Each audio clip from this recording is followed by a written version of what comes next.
Want to send snaps from your camera roll without that media upload label showing up?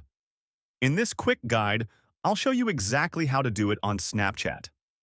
First, head over to the App Store or Google Play Store and make sure your Snapchat app is updated. This trick only works on the latest version. Now, open the Snapchat app. Normally, if you upload from your camera roll, it says Media Upload. To avoid that, tap the drop-down arrow at the top right. From the options on the side, select Director Mode. It looks like a little camera with a star.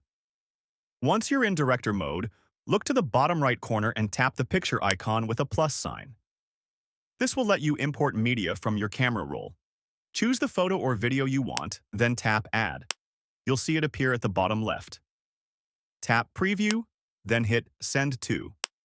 From here, you can send it to your story or to friends. And the best part is, it won't say Media Upload. It looks just like a regular snap. And that's it. You've successfully sent snaps without the Media Upload tag. If this video helped, don't forget to like and subscribe for more Snapchat tricks.